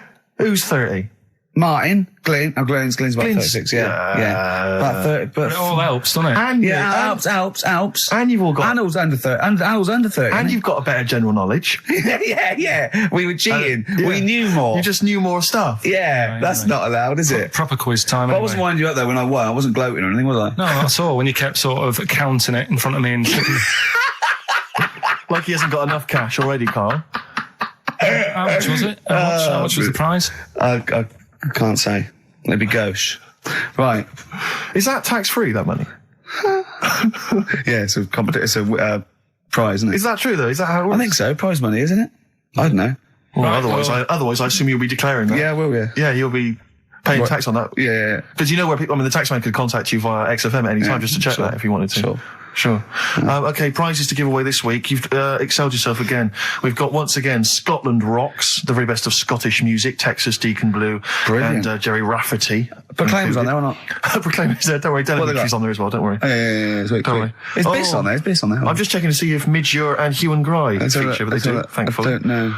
The Rosillos as well. Oh, and Gun. Brilliant. That's great. So I look forward to Is that. Lulu on there or not? Oh, Is she not on there? I can't Is see she her, not on there? actually. Is she not on there? But the Wets, are the Wets on there? All the Wets or not? Fairground attraction. Perfect. Brilliant. That's on there. So Brilliant. Is Wee Hootie McTooth on there? And is Jamboree? what's this? This is another arbitrary compilation called Strange and Beautiful. The X-List album, which is quite good. The new album by the White Stripes. The DVD Walking with Cavemen, that TV show that's on VHS. It's still got the price on there. On VHS, in case you haven't seen it. Fight Club and the best-selling book from Michael Moore's Stupid White Men. So actually some quite good prizes there, Carl. Not bad All at right, all. Carl, what's this competition? Right, Song's a Phrase. It's where I get a line that sort of is said a lot on the show or has been said quite a lot on the show. Yeah. Is this one Stop Squeezing Me Head? No? Oh, I could have done that. Yeah. But what we're doing is my favourite, The Elephant Man's my favourite film. Is that the phrase? Yeah, that's the phrase that we're looking at today. The Elephant Man's my favourite film. It is as well. It's his favourite film. I know. What is that again? So, because it's funny and sad, and it's you know exactly what you're going to get. Yeah. They promise you an Elephant Man, that's exactly what you get. Yeah. It's good. Have you seen it, Steve? I have seen it. It is good, isn't it? Yeah. Do you remember at the beginning of The Elephant Think Man? of that. Having that as your favourite film of all the hundreds of amazing films. I mean, It's a good film and it's a moving film. Yeah. But I can't imagine it's a film I would watch endlessly again I and don't again. care about a bloke with an elephant's I head. watched a little bit of it again the other night. It's one of them that, just sort of reminds you. You know what annoys me when he goes, "I am not an animal." He is. Well, he speaks like one. And what doesn't And help? he's got And he looks funny, like one. I know. Yeah. But it was a bit unfair because they never let him look in a mirror because he's a bit odd looking. It upset him. Yeah. So his hair was always a mess. And that made him look worse than he actually was. Yeah. But good film. Get it out if you haven't seen it. That's the phrase today. Do you know, I remember my friend introduced me to that film, and if you remember at the beginning, there's a big montage because he is working in a zoo, isn't he? Or he's being kept in a zoo, and there's a sequence of various elephants, I think, actual elephants, kind of rampaging, and it's just quite a sort of moody, atmospheric montage. Is he king of the elephants? Can he rule them? My friend said to me when we watched this, he said, what happens is he gets trampled on by some elephants, and that's what makes him look like an elephant. And I went, right. And I watched it and I thought, that's not the case. And I tried to explain it to him, and he's, to this day, still convinced that the Elephant Man, it's like when Spider-Man was bitten by a radioactive spider. Yeah. It was his mum, wasn't it? Elephant Man. The power of an elephant. Was it his mum who got... He never forgets. Anyway. Be careful. Is it his man? What? Wasn't it his mum who was pregnant and then they ran over her? And No, I don't think so. that's the impression I got from it. No. You are joking, aren't you? No. I thought, I honestly... Anyway, right, so the phrase is, my favourite film's The Elephant Man. Oh, well, wait a minute. There's 5 songs make up that sentence. Yeah. Right, this week. Have a listen, see if you can work out the songs. Email in, ricky.gervais@xfm.co.uk, right? And you win all that stuff Steve just said. So, right, here we go then. The Elephant Man, he's my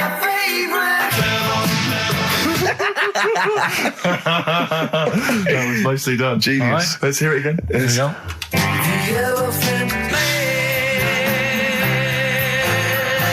he's my 5 songs there. The Elephant Man not is so hard this my week, which is favourite good. film. Well, I thought we'd make it a bit easier. Make it a bit easier, yeah. All right. Just one more. The Elephant Man. He's my favorite. Email only, ricky.gervais@xfm.co.uk. Brilliant. A bit of hip-hop hooray, a bit of a rap classic. Although you may not have heard it before. Basically, they then go on to give shout-outs to lots of Players Club. Sweet. So we'll end it there. That was Rapping for Tay and the song Players Club from 1994. Still sounds brilliant. It's still hip-hoppity though, isn't it? It is indeed, Rick. Let's have some adverts. XFM 104.9. I'm Ricky Gervais, with me Steve Merchant and Karl Pilkington. Karl the K-Man Pilkers. Little baldy, roundy, heady Pilkers. Oh, yeah, there's... Go on.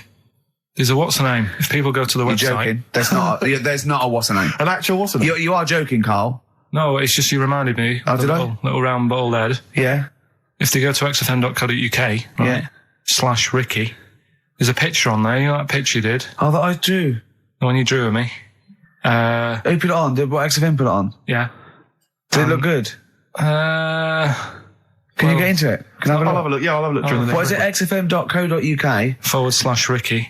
Right. And there's that little picture and people can sort of put bids in and the money goes to, Me, I charity. assume, as I drew it.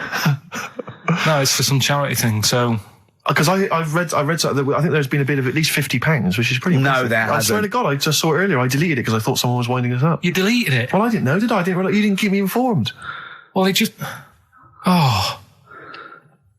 He's a buffoon, Karl, isn't he? I think you're an idiot, but sometimes... Oh... Yeah. yeah. Well, And I'm just going to life's check. cruel. Just going to check the power list. Top 100 most important people in radio. What's this list? Oh, it's just the most important people in radio. Oh, 56, Ricky Gervais. That's annoying. 56. Let me see. So there's 55 more important people than me. I love the fact there that I've beaten David Mansfield, who's the controller of Capital. Yeah. Arbitrary. The Radio Academy Power List Top 100. And you're what, number 56? Yeah. Ricky Gervais, XFM. I noticed we're not mentioned, Karl. What's your thoughts on that? You know, little stinging that. I'd have thought, considering the amount of work you put into this show. Don't No? get me started. Are you on here elsewhere, Karl? No. Too busy. Chris Moyles is number 96. Oh, that's good. That's good news, isn't it? He'll be off the list by next year, I hope. So what is funny, weird, aren't they? Steve? Go on. Right. Who's number one? Number 1 is Phil Roberts. I don't know who that is. Right. Wouldn't you think that Marconi would have got a mention? Marconi. Now, what station's he on? Weird. That's the point, because I got one in television and you thought John Logie Baird would have got a mention. Yeah, exactly. That's great, although it's not ever, is it? Again, I'll slip out of that by next year, I'd have thought. Yeah. Oh, dear. Just checking to see. Oh yeah, Dr. Fox. Good, he's on there at number 39. I'm assuming his medical qualifications have also. That sneaks you up the list, yeah. Yeah. Typical. Pete Waterman, yeah, at number 35. That makes sense. Important guy. Can we just give them the website so they can read this at their leisure? Because this really isn't radio, is it?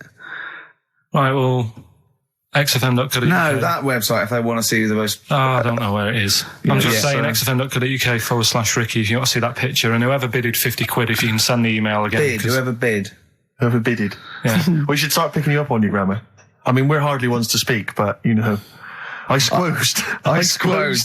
I tell you what, I listened back to Karl was worried about last week's show because he said there was too much screaming and shouting and just nonsense and eating burgers. It was a bit like It's a Knockout last week, wasn't it? No, yeah. And I listened back to it and it was without doubt the most appalling piece of radio I have ever heard in my life. Really? I didn't know what I was saying. I was not finishing set. So, eat it! And he's going, oh, Joe, and you're going, Karl, they're eating a hamburger. It was bizarre. Just half an hour.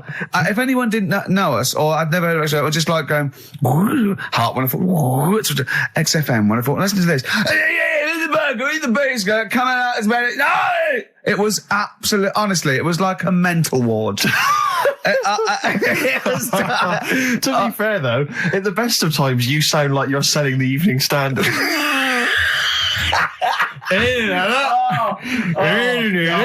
Oh, God. Oh, we should have the worst bits available, shouldn't we? Just the worst bits of broadcasting ever. So where I didn't finish a sentence or I was just shouting or a record. I mean, there was swear word slips out and just put them all on a CD. Like, like Panky put out the best of his phone calls. Exactly. Yeah. Yeah, I haven't got that. The worst radio show in the world ever. Yeah, no, that's what I call bollocks. Yeah. All right, calm down. That's Shit. just cheapened it. Oh, now once Sorry, play again. record. Oh, tits. Good to see those boys still rocking.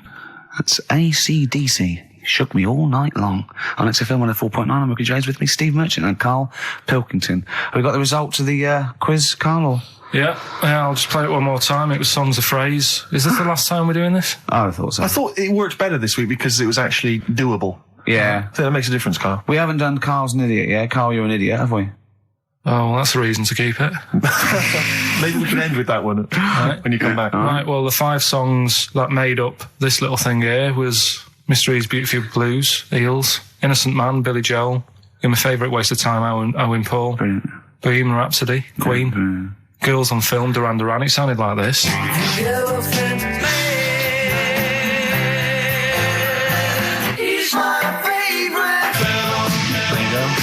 The Elephant Man is my favourite film.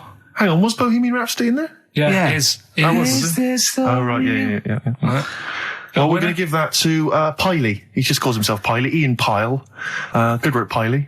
What's happened to Anders? Well, I was just going to say, actually, we've not had correspondence from Richard Dickie Anders for some time. The Dickmeister General with his naughty, insulting ways. Yeah, Anderson used to email regularly. Anders, get on your computer. Get in touch, mate. What Just do you tell us think of the show. Hold on, though. To be fair, he was listening when we were pretty shoddy. If he's listened to the last 3 weeks, I think we're owed a little apology from you, Dickster. Exactly. Absolutely. Listen, Piley, we want to send you all those goodies, including Scottish rock, but we don't have your address, so email in your address and we can send it off to you. All right? Yeah. More adverts? Yeah. Go Snoop. Beautiful XFM 104.9. Gervais, Merchant, Pilkington. Karl had a treat in the week, didn't he? He couldn't believe his luck. We know Darren Brown. You know Darren Brown, the sort of magician, mind reader fella. It's more special than that. Well, called me up in town. Said, do you mind if we bring along Karl? He went, pleasure. Karl's very cynical, saying, well, he won't get into my head. Yep. Great, wasn't it? It was brilliant. He went, can I ask him questions? I went, well, no, he's social. He went, I'm not coming. I went, well, I'll ask him. I want him to know how he did that trick when he said, you got the winning ticket. I went, he's not going to tell you. He's a magician. He went, well, it's not worth it then. If I can't quiz him. But he came along. I still did, though, didn't I? I got in there with the questions that the people wanted to know about. Yeah. Yeah, go on. What did you ask him and what did you find out? I said, how do you do that? I love the fact that the first half hour, me, Steve and Darren Brown were convincing Karl that he didn't see a ghost when he was 5. Yeah. And then we got onto the tricks. Yeah. Well, it will live in my mind. He won't get inside my head. Yeah. And he got inside your head magnificently, Karl, didn't he? I mean, were you not amazed? I mean, Darren promised actually that he would come on the show in the future, and then you, the listeners, can see how he can baffle, amaze, and generally freak out. I think we should film everything that happens, right? Because it's just a waste, because you're only getting half of it when you hear what Karl has to say. Because his face... Yeah. Honestly, it says 1,000 words. Yeah. Do you know what I mean? It's just, I think we should film it and just put it on a DVD of Karl's facial expressions. This is Karl thinking he saw a ghost. Yeah. This is Karl thinking they were going to clone a man moth. Yeah. It's just different faces. So do you want to try and explain what he did and what marvelled you so much? Right, yeah. He comes in, he sits down. I'm a bit sort of, bit spooked by him straight away. Oh, you're spooked by him straight away, were you? Yeah, there's a weird thing about him. Right? So anyway, he sat there, and I'm watching him. It's because he was naked? Checking, seeing what he's, looking at and stuff. Yeah. So anyway, he gets his paper out, and I think, right, he's going to do a bit of trickery and that. And he says to me, right, write down a number and a name, right? It was between a two-digit number, and a name of anyone you know. Yeah, right. Now the thing is, I thought of the name because I was telling Steve earlier about the about the kid at school who I fell out with, right? Yeah. Over that girl who was called Harris, Yeah. right? So that name was like in my mind, ready to go. Because I didn't want to use anybody's name who I knew, sort of now, because maybe you've mentioned it in the past. Do you know what I mean? I couldn't say Suzanne. I knew Colin Makin anyway. Yeah, well, do you know what I mean? So I picked a name, Well, I thought you might have been thinking about Auntie Nora. So I picked this name, right, that you three didn't really know about, right? Number just came to mind, right? So he 42, says, right, we were never thinking of that. 42, right? He said, right, just keep saying it over and over in your head. And I'm there, and he's saying all these sort of different numbers at me, and I'm trying to throw him off a little bit. Every time he said a number that was nothing like 42, I was sort of smiling, looking a bit nervous. Yeah. Don't know if you caught that, right? I just, all I could see was you looking sort of blank. Oh, right. Staring So I was doing stony that. faced. He picked on the wrong person when he said let your mind go blank. You'd realise he picked on the wrong person then. Right. So you had to squeeze his head to get it going again. I said, Darren, if in doubt, he'll be thinking of monkeys. And Darren looked at Carl and he said, were you thinking of monkeys? He said, I tried not to and I thought of them more. Right, that's true as well. Yeah. Right. So I'm there thinking of these numbers and that, and then he said, right, let's just talk about other stuff for a bit, right? So I was like, well, I'm not going to say anything. Yeah. Right, because I don't want you to catch me out. But then when we were talking, I was trying to like knock him off track. Clever. Do you know what I mean? Do you know what I mean? I played a bit of hardball with him. Yeah. I was like saying, because we were talking about aliens and that as well, weren't we? And I was saying, well, you know, they might come and land again in 2060.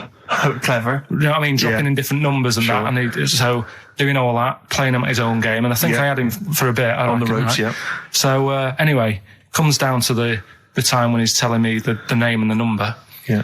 And, well, he explained what he actually did. I mean, that was... He said, just think of a number at the end of it. And he said, oh, is it an I? And you went, it wasn't an I, but there is no, okay. And anyway, he got the name. Harris. Then he went and said, do you an extrovert? And he wrote down these numbers. Well, he wrote down some numbers and he said that if you're an extrovert, these are the numbers you tend to choose. If you're an introvert, these are the numbers you tend to choose. And he wrote them down and he said, I don't think you're really an introvert. I don't think you're this. I don't think you're that. And I think he came up with the number 32, didn't he? He said to you, you're thinking of number 32. You said to him, no way. You couldn't believe your luck, could you, when you'd caught him out? But he said it's either 42 or 32, didn't he? Yeah. Well, no, but it was beside the point because then he said, you know, rather brilliantly, hang on a minute, if you just add up these numbers here, that adds up to 42. It was a magic if you add square. Up those numbers, that's 42. That's 42 across diagonally there. That box is 42. All the numbers that added up on the page, whether you go across, sideways, down, across, whatever, always added up to 42. Yeah.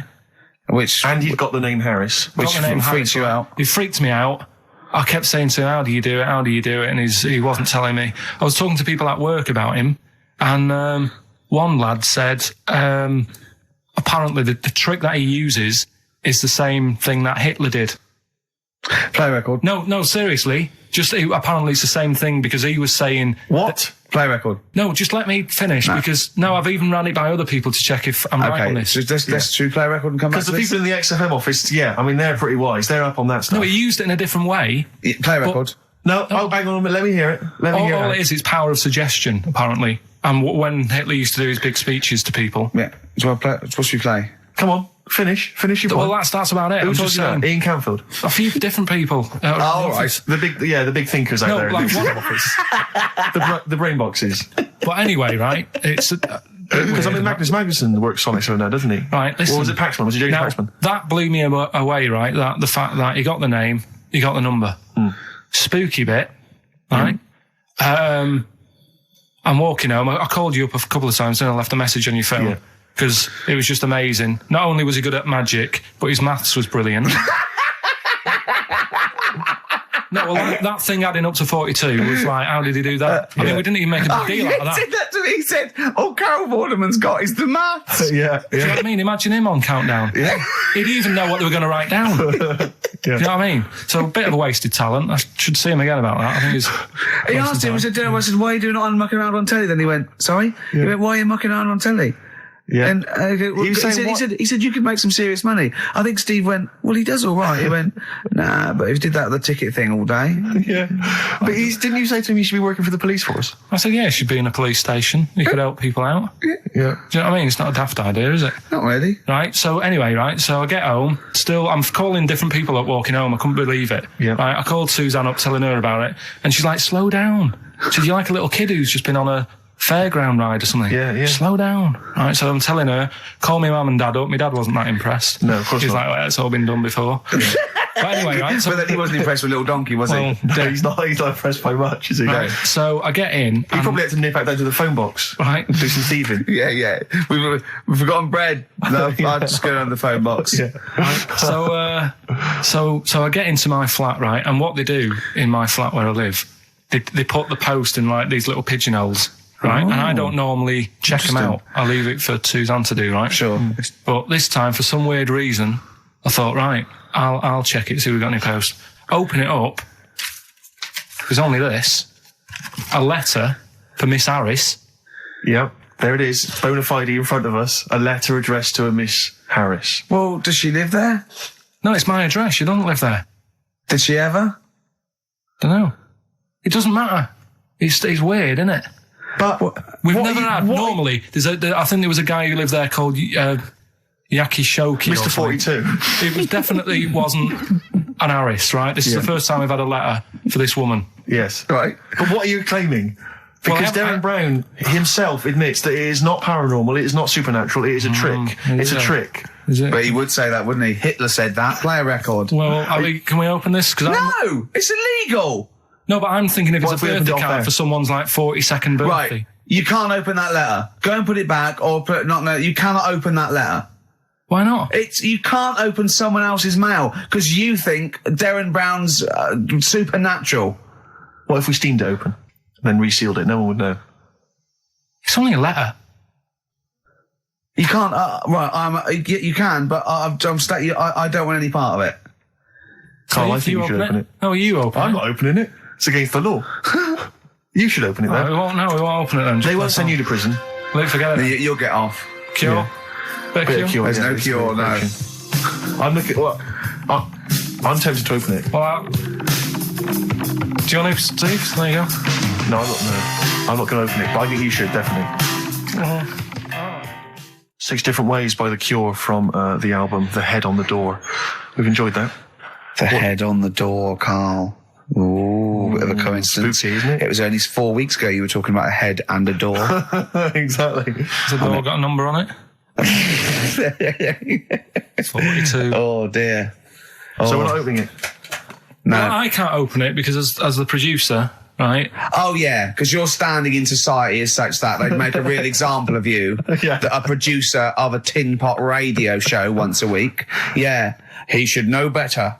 He can press buttons and talk at the same time. Sending down. But they wouldn't try you in an adult court. You would Carl. get They away. wouldn't be You would allowed. get away with it. Just they'd hear you speaking for a little while, and the judge would end up squeezing your head and letting you off. It'd be like those people who train monkeys to break in. Do you remember down in South London? We talked about it in the past, and they were going around robbing stuff, and they trained them to do it. Yeah, think so they're I think doing that some time those I don't think those monkeys would have got in trouble. It would have been the keepers. So, I think XFM would probably take the rap. Will you open it? No, I can't be seen to open it. No, he's I'm a an writer award winner. director. Exactly. So am I. I can't be seen to open I'll it. give it here then. Right, I'm having no part of this. That's against the law. But Right, I'm having no part of it. open it. Come on, you've started now. Right. The thing is, right, if it's important, we can say maybe she's listening. But do you need to stress? What it could be anything. What are you going to say? We're going to say, oh, and if you are listening, Mrs. Harris, you have got gonorrhea. Call the clinic. Do you know what I mean? It could be anything. Oh dear. Oh well, I think my talk did well. Well, what is it? Is the number 42 on there? What is it? Can you say? Be careful. What? Let me see what it is. What is it? Dear Sir, Madam, your periodical dental inspection is now due. Would you kindly contact the surgery to make an appointment? Harris, Mrs. Harris, if you're listening, your periodical dental inspection is now due. You might want to contact the but the dental surgeon that you normally go to. she could have a faulty tooth. 42. 42. 42. I don't believe it. 42. 42. Oh my God. God, that Darren's good. isn't he? Darren Brown's good, isn't it? Oh dear. That's some blur. Then. Carl, is that really 7.5 years old? Blur. The Universal. All right? On Wise XFM. words there. Yeah. Just made me think. Sure. Carl, I asked you in the week, didn't I? How old was that kid when that was out? She wasn't born. So she was about 30.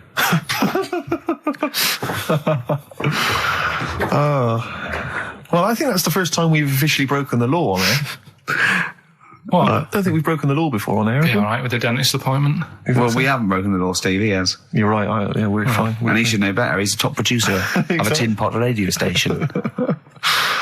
Carl, Ricky and I were doing some writing in the week, and we needed get a little book of zodiac types. What's your thought on Just to make sure it was good luck, to be writing. Yeah. Yeah. What do you make of all that stuff? Horoscopes? Do you have any thoughts on that? Now and again I'll read it, but Sure. I'll believe it if it's good. Yeah. If it's not, just go on. What star sign are you? That's perfect, though. That's their raison d'etre. That is those people who do zodiacs exist on that piece of philosophy. Yeah. I'll believe it if it's good. Exactly. And that's why when you have breakdowns, people don't go, "You're a nasty little piece of work. You're a pug ugly little twat, and you'll never amount to anything." It's things like, "You're probably too generous for your own good. Yeah. You like to keep people at a distance, but you like to love. You're a warm person." It's always stuff like that, isn't it? People go, "I suppose I am too good." Yeah. That is me all over. Yeah. Do you know what I mean? You're a creative person. Yeah. Who thinks they're not a creative person? Exactly. You've got a wonderful sense of humour. Exactly. Yeah. What star sign are you? Mine changes. I'm on the edge. Oh, Right. God. Okay. He even makes that complicated. Of course. He even makes twaddle complicated. No, I'm just. It changes depending what paper you read. Yeah. All right. In theory, what would 23rd you? of September. So I think most of the time I'm a Virgo. I think. Well, I'll tell you. Write that down, listeners. 23rd of September, and come round and give him the bumps.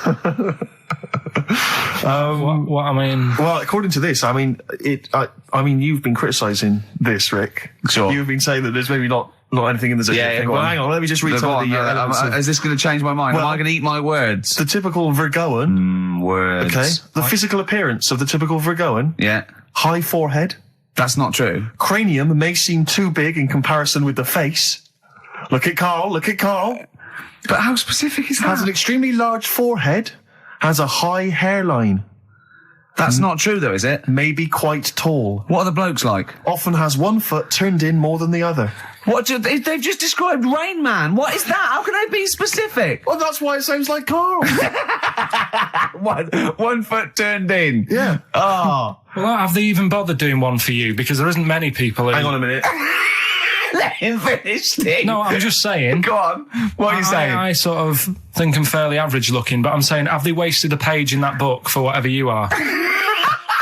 It started off me being dissing him and stuff, and you've been nice. Hang on a minute.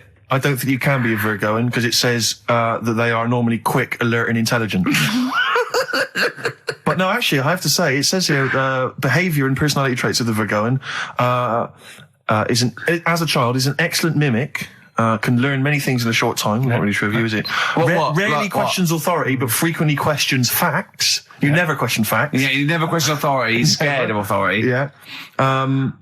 Yeah, you're usually very upset if teased. That's true. Yeah. Isn't it? Oh, yeah. Hang on a minute, though. Yeah.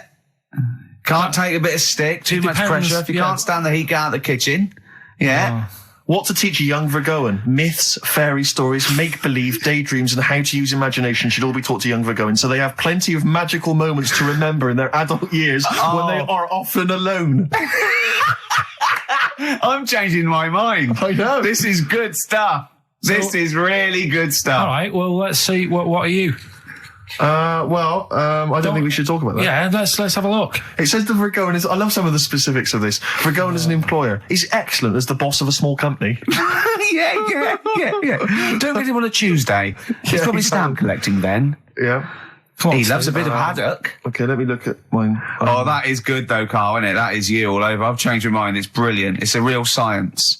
They've really put their work in with this one. Let me see. Sagittarius, Sarah Jones. Sagittarian is a happy, playful little clown. Little. Greets everyone. Oh, dear. Yeah. Let me see. Sagittarius at home. He's only going to read the good bits, though, isn't he? Yeah, exactly. If that's it, what can it say? Have they done yours in sort of small print because you've got special eyes? I don't know what that insult is, Carl. What kind of an insult is that? Well, He's happy with that. Look at his face. He's done me. Oh, dear. Back together. Little baby bird.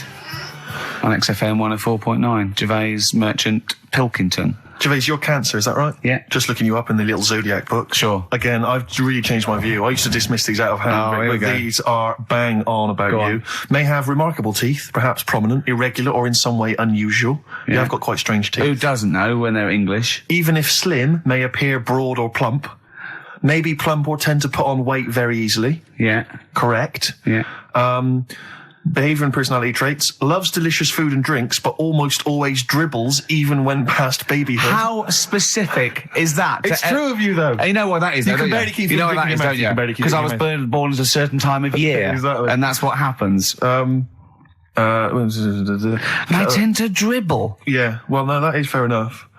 I think it starts to fall apart, though. Why? When it says, Intelligent, handsome. no, it just says, takes work seriously and does not like frivolity. I mean, a man who spends most of his time squeezing people's heads and struggling them to the floor.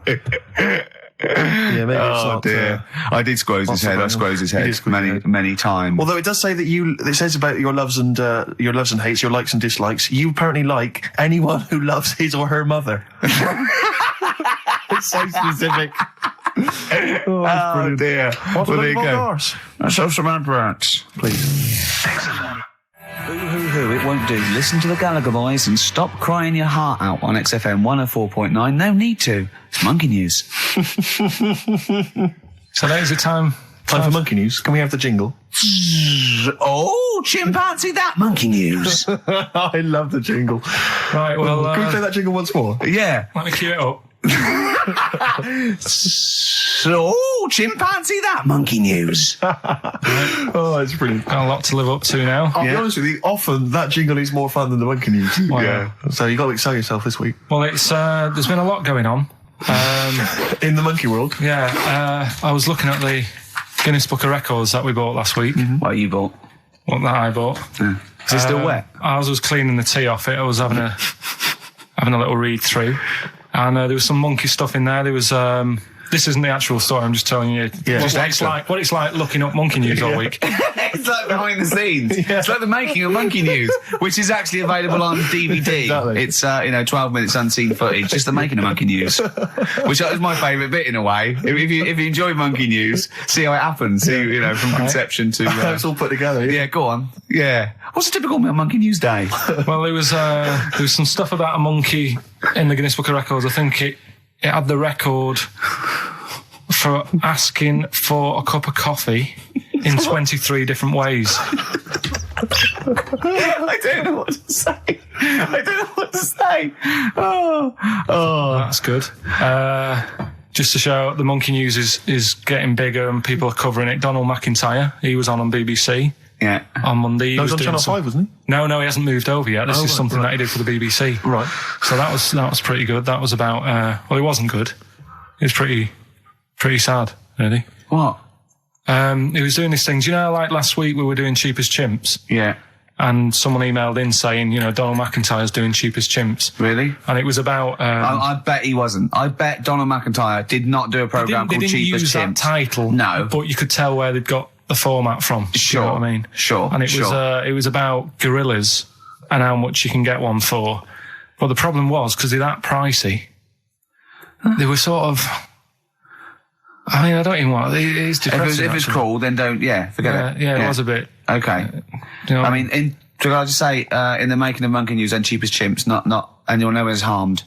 There's no monkeys. No. Go on. all right. Well, anyway, today's story was emailed in. So you didn't even do anything towards it. So when you say I've been working on Monkey News, what, you printed that out? So is the making of monkey news you checking your email? Well, Brilliant. no, I'm always looking at different options at, how much is going on. This is what makes me laugh when he says he's really busy. Yeah. I'm doing other stuff and that. I'm doing other stuff. People are sending in monkey news. Yeah. Yeah. You get an email. Is it check from it out. Reuters? Well, listen, it's from Steve. Okay. Right? Now, what it is this monkey, right? Yeah. Don't know where it was. Mm-hmm. But there's a bit before the monkey anyway, right? Jeez. Is this, no, listen. Shoot me. Right? It's a bank. There's this bank, right? Busy bank.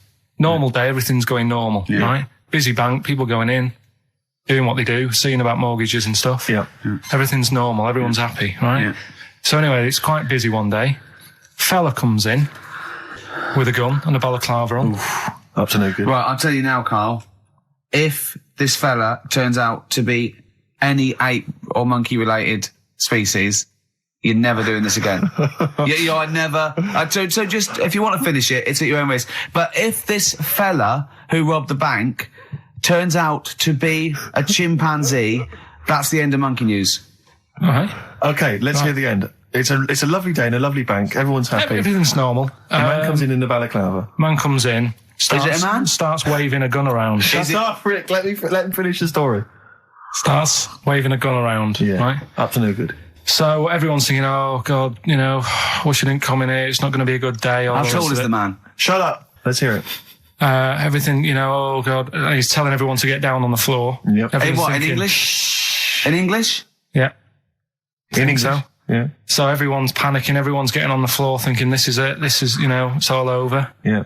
Just when you think, it's all bad news. Yeah. It's all bad news. Doors swing open. Little monkey wanders in. God, it's worse. Shut up, Rick. Little monkey wanders in, right? The robber's like, what's going on here? He's telling it to get down on the floor. I don't think it was taking any notice. No, right? it was just busy asking for coffee. It runs in. I don't know if it was going to withdraw or deposit or whatever. It wanders in, right? Goes up to the robber. Where did it come from? Shut up. Will you let him finish the story and then ask questions? That's only fair. Okay. Wanders in.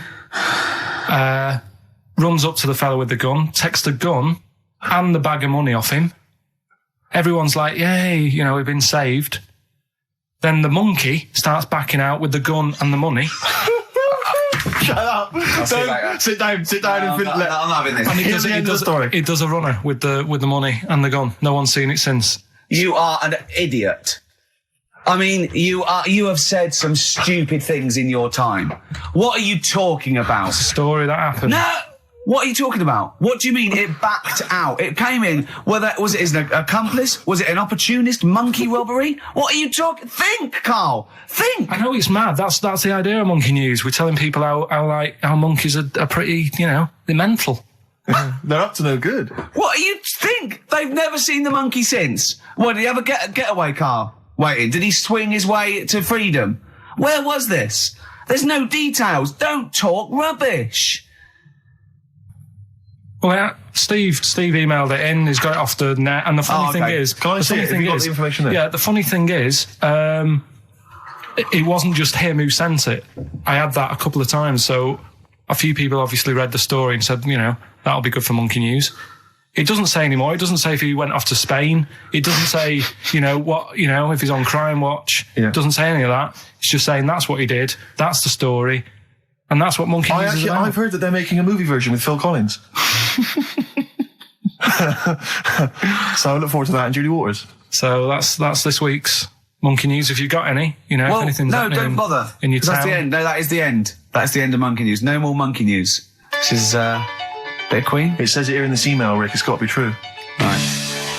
7 seas of rock. That's for you, Carl, because you're going on holiday. Do you like to be beside 7 Seas of Rye by Queen? Rick, we've had an email from number one fan Richard Anderson. Oh, excellent. I'm opening it. I haven't read it. He's loving it, isn't he? What does he say? Well. What? Well. He likes it. He's from Richard Anderson. It pains me to admit it, but your show is no longer appalling. Go on. Congratulations on being only slightly rubbish. Excellent. Hey, Cheers. we're winning him round. Yeah. I'll tell you what he'd love, though. I know what he's a big fan of. Well, adverts. Yeah. Nice to do that one again. Always. Metal Mickey, Suede on XFM 104.9. Wow. Nearly over with Ricky, Steve and Karl. I've done another little sketch for you, Karl, because I was excited by the fact that we raised that money. So I've done a little... Well, it's not over yet. It's like people go to the website And if they think it's worth more than 50, they can say, I'll give you 55 or What's something. it? Actually, put that little one on. It's all three of us, isn't it? Well, they haven't done that yet. No, but they could put that on could next do, week, yeah. and they can frame it for them, can't they? But if they have a look, xfm.co.uk/Ricky, you can have a look at it if you want it. Just pay some money and... Now, it'd be worth a bit of money, won't it, in a few years, when we're all dead. Mm-hmm. Now, listen, Carl, you're going on holiday. You need a little rest, don't you? Yeah. What's the vibe? What's the vibe of the day? What's the crack on holiday? Come on. Where are you going? Madeira. Right. Good. It's for Suzanne's dad, right? My girlfriend's dad. He's 60, so... Yeah, that's the average age in Madeira. Taking... is it? It's good. It's quite, yeah. Well, My mate Damo went to Madeira, and he was worried about sort of terrorism on the plane, and he looked around and he thought, well, if someone gets up, someone will wrestle him to the floor, and he looked around, and he was the only one he realised could have got out of his seat quickly enough. So you'll enjoy it. It's quite quiet. It's nice. It'll be all right. I mean, it's the first time a mum and dad have been away, so... Whatever. Abroad, yeah. So Right. they're worrying about... They just don't understand the rules and stuff, so they're panicking a bit. And then in the week, he called they know up... Well, that they're going to take livestock. Yeah. Well, it's getting like that. It was like... Are they filling loads of Durags with heroin as we speak? Exactly. No, but do they know about passports expiring, don't they? I mean, they're not completely stupid. they know about all that, right? Yeah. And he called up in the week. One of the questions said, what's the best thing when you're going abroad? What's the best thing to use to carry tea bags? So it was like, what are you worrying about that for? They'll sell tea bags out there. And he's like, well, we want to take our own. It's like they'll sell tea bags. Yeah. And he's worrying about that. He's saying, can I put it in a glass jar? So put it in a glass jar then. He's saying, oh, I'll bubble wrap it. So he's bubble wrapping a tea thing. It's just, I mean, it is annoying me a bit because it's meant to be a week off from you annoying me, and already he's niggling me.